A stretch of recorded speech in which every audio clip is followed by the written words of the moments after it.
Hello everyone. So episode 6 of For All Mankind season 5 turns the Mars storyline into full-blown crisis mode, with protest escalating into a power struggle that could change the future of the colony. The episode picks up right in the middle of chaos. Protesters have taken over the Mars Operation Controller Center or MOCC, but their leader Gerardo clearly doesn't have a solid plan. His intentions are clear. He wants to stop the automation initiative driven by Helios and its allies, but without structure the movement begins to lose direction. That's when Miles steps in.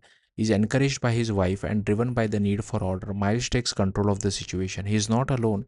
Celia, who initially stands on the sidelines, eventually joins him. Despite being viewed with suspicion due to her background, she proves to be one of the few level headed voices in the room. Together, they try to stabilize things. Meanwhile, Alida makes her way into the control room and immediately recognizes the danger of letting systems go unmanaged. She insists on maintaining communication with her team and keeping essential operations running. It's a reminder that this isn't just a protest, it's a fragile ecosystem where one wrong move could put everyone at risk. As tension rises, the protesters realize they need leverage.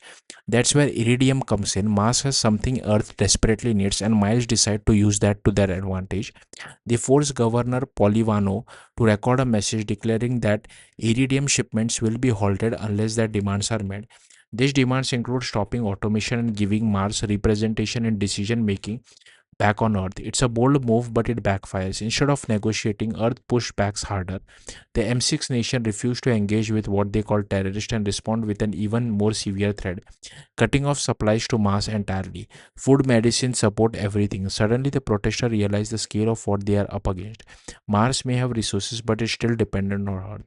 And now both sides are locked in dangerous standoff, each trying to outlast the other. Amid all these characters, Amid all this, one character stands at crossroad. Dev Ayesa, played by Eddie.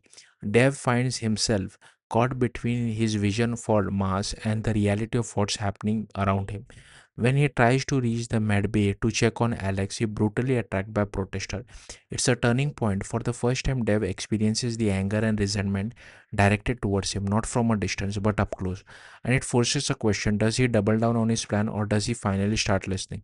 Because until now, Dev has been operating in isolation, focused on building a self sustaining future for Mars, but disconnected from the future actually living there.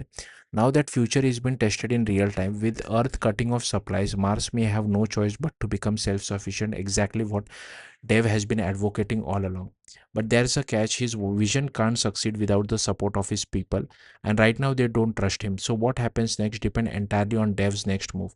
He could lean into his ego, push forward with automation, and risk make things worse, or he could pivot, work with protester, use his knowledge to help them survive, and prove that his ideas were never about control but about survival. Episode 6 doesn't give us the answer yet, but it sets the stage for major transformation because this isn't just a fight over resources or authority anymore. It's a fight over what mass is going to become and who gets to decide that future. Thank you for watching. Bye.